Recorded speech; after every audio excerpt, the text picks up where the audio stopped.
A parada cardiorrespiratória é uma situação que pode acontecer com qualquer um, desde o bebê até um idoso. É preciso saber que tipo de procedimentos realizar e isso varia de idade para idade. No quadro Primeiros Socorros de hoje, você vai entender o que fazer em caso de parada cardiorrespiratória em crianças de 1 a 8 anos.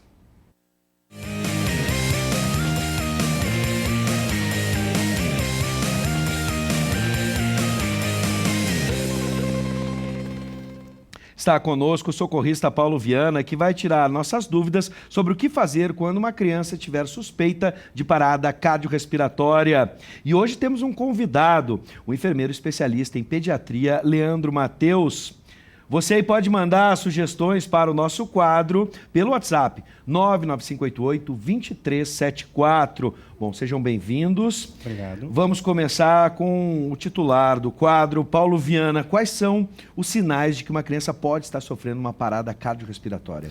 Perda de consciência, ausência então de movimentos respiratórios, tá? Então a criança não responde a nenhum estímulo, né? Ela não está respirando. Cianose então, né? Que é a ponta dos dedos, os lábios ali roxo, tá? Esse então é o sinal básico de que uma criança pode estar então em parada cardiorrespiratória. Claro, né? Para explicar melhor, né? E mostrar alguns procedimentos, a gente tem nosso convidado, então, né, um enfermeiro que é especialista em pediatria. Leandro, seja bem-vindo mais uma Obrigado. vez. Bom, qual a primeira medida a se tomar e como a gente faz a monitorização dos sinais de PCR, né, de parada cardiorrespiratória? Quais os sinais que eu tenho que identificar e como eu consigo monitorar e identificar esses sinais? Bom, como já foi dito pelo Paulo, né, os principais sinais, os primeiros sinais que a criança apresenta é a ausência de pulso, ausência de movimento respiratório, inconsciência, podendo ter, sim, cianose, né, perioral ou de extremidades. Esses sinais eles são monitorados ao longo das manobras de ressuscitação pela observação do socorrista, né? Se a criança volta a ter pulso ou volta a respirar, né? Durante as manobras. Eu acredito que o Paulo já falou, não precisamos completar muito sobre sinais, né? No caso de parada. do pulso, aonde a gente pode identificar? A gente pode identificar tanto na região do pescoço, pegando né, a artéria carótida, né? Um pulso carotídeo, que normalmente é o último pulso que cessa, né, durante uma iminência de parada cardiorrespiratória. Sim. Ou no braço, né, o pulso braquial, nesta região aqui. E em algumas crianças também na região inguinal, né? Essa criança ela é menor, né? Perfeito. Bom, agora, existem diferenças nos procedimentos entre adultos e crianças? Antes de tu responder essa questão, já vou pedir para a gente realizar aqui as manobras para você ir de casa prestar atenção do que deve ser feito, como deve ser feito e se existem diferenças entre crianças e idosos. E o Leandro já vai nos responder realizando a manobra. Com licença, Paulo. Claro. A gente vai vir aqui para o meio do estúdio. Tenha bondade, Leandro? Claro, claro. Vamos nos abaixar. Então a gente pode simular aqui a situação, né? Vamos tirar os sinais primeiro. Bom, identificada uma PCR, então a criança não tendo pulso, nem movimento respiratório e não respondendo nenhum estímulo tátil, a gente já considera ela em parada cardiorrespiratória. Sim. E é iminente que se inicie as manobras de ressuscitação. Antes, porém, tem que se chamar socorro. Sempre, né? Antes. Sempre. Antes de iniciar qualquer manobra, o socorrista tem que pedir para alguém chamar o socorro. Ok. O suporte avançado, né? Sim. E enquanto o suporte avançado chega na cena, né, onde ocorreu essa PCR, o objetivo é manter circulação sanguínea. Como se mantém circulação sanguínea? Com compressões torácicas. Perfeito. E é isso que o socorrista tem que fazer até a chegada do suporte avançado. Eu vou segurar aqui o microfone para tu poder realizar aqui. Identificada a PCR, criança não responsiva, sem movimento respiratório, sem batimento cardíaco, que tu não identifica em região carotídea, braquial ou inguinal, tu abre a roupa dessa criança, entre a região mamilar, no final desse osso externo que divide o tórax, a gente apoia a região hipotenar da nossa mão dominante, né? Perfeito. Com a outra mão, a gente faz um movimento de gancho. e faça compressões que afunde de 3 a 4 centímetros o tórax dessa criança, Ok. tá? Nesse sentido, tu usa o teu corpo como um pêndulo, a gente não dobra o cotovelo, nem mexe o ombro. A gente apoia o braço e usa o corpo como pêndulo. Perfeito. Lembrando que a gente tem que ter 4 pontos de apoio para a gente não cair, não machucar a vítima. E esse movimento, claro, não é nessa frequência. A gente tem que ter uma frequência de 100 a 120 vezes por minuto. É mais ou menos isso aqui.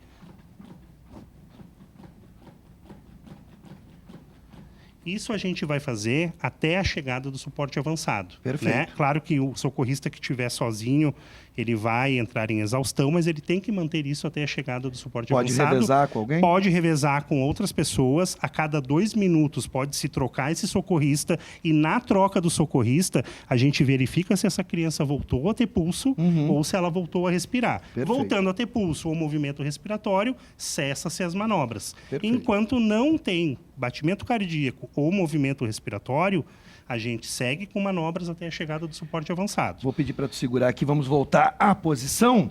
Lembrando, então, que a gente conversando fora do ar, tu passaste alguns dados para a gente a respeito do tempo, né? Ou seja, Sim. se eu chegar no local e não sei quanto tempo aquela criança está né, em parada cardiorrespiratória, eu devo chamar a emergência e iniciar Sim, imediatamente. Não sim. importa quanto tempo Sim. ela ficou ali. Mas há uma relação com esse tempo. Não importa para o início da manobra. Mas Isso. eu continuar o período da manobra, ele é muito importante, porque Sim. quanto tempo eu ventilar mais chance a gente tem. Isso, assim, recuperar. qual é o objetivo de uma manobra de reanimação, né, cardíaca? É manter fluxo sanguíneo, né? É fazer com que sangue arterial que ainda está dentro dos vasos dessa criança faça uma circulação cerebral, né? Há uma Sim. perfusão cerebral.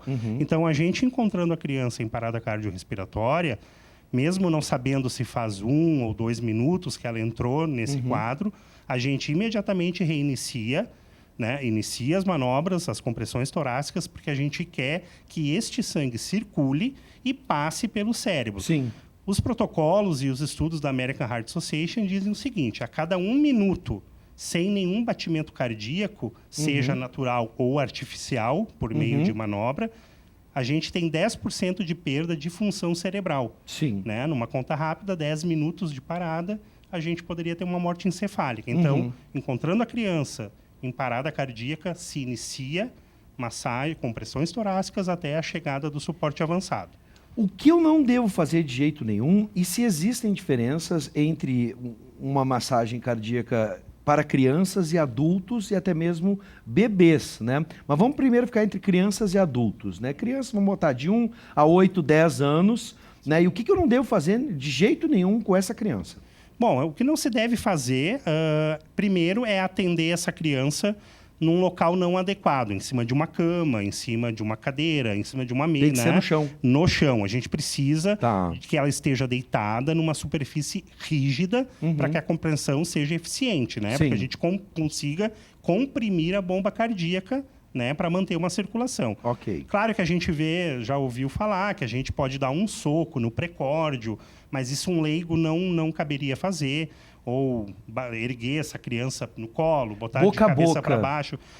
Boca a boca, assim, os guidelines, o último guideline de 2015, para um socorrista leigo, ele não indica que se faça o boca a boca. Perfeito. Né? Para um leigo que está numa cena, fora do ambiente hospitalar, que não é um profissional da saúde, a gente preconiza compressões torácicas. Perfeito. Porque o boca a boca não vai oferecer uma quantidade de oxigênio suficiente que possa fazer uma diferença. A gente tem que fazer o sangue circular dentro desse corpo. Para fechar rapidamente, existe diferença entre crianças e adultos, ou até mesmo bebês? As diferenças será na maneira como se faz a compressão torácica, né? Na criança a gente usa uma mão para não ter tanta pressão. No adulto a gente usa 2 mãos. Perfeito. A frequência cardíaca na criança é um pouquinho maior. A gente chega perto dos 120, o adulto pode ser em torno de 100 a 120, mas a criança a gente procura manter 120. Os locais onde a gente verifica pulso, né? Sim. No adulto a gente consegue em outros locais. E a criança, ela é mais responsiva, né? Então, o sinal de ela não estar responsiva é um sinal de que realmente ela possa estar em parada cardiorrespiratória. É bom lembrar, então, que na nossa próxima oportunidade, nosso próximo encontro aqui no quadro Primeiros Socorros, a gente vai falar especificamente de massagem cardíaca, né, no que fazer numa parada cardiorrespiratória com bebês, e aí sim, de 0 a 12 meses. Hoje a gente focou nas crianças. E é sempre bom lembrar que esse quadro tem a força da Canoas Day Home, que é uma empresa especializada em cuidados para idosos e pessoas a partir dos 50 anos e dispõe de uma equipe multiprofissional qualificada. Atenção, famílias que estão procurando soluções para o vovô e a vovó. Também tem atendimento domiciliar e assistência gerontológica. Essa é a nossa dica. A Canoas Day Home também oferece curso completo de cuidador de idosos. É uma excelente oportunidade para você ingressar no mercado de trabalho. A Canoas Day Home, soluções gerontológicas e de saúde, fica ali na Rua Tiradentes, 130, sala 106, bem no centro de Canoas. Mais informações, acesse o site canoasdayhome.com.br ou ligue 51 9987 36863 ou 51 3785 6467. Paulo, sempre é uma honra te receber e é sempre uma honra ainda maior receber convidados de tamanha qualidade, né, de tamanho conhecimento, como o nosso querido enfermeiro especialista na área pediátrica, Leandro Mateus. Por isso a gente agradece a presença e as informações de vocês. Obrigado. Sejam Obrigado sempre bem-vindos e até o próximo encontro. E até quinta que vem, Bives. Tchau.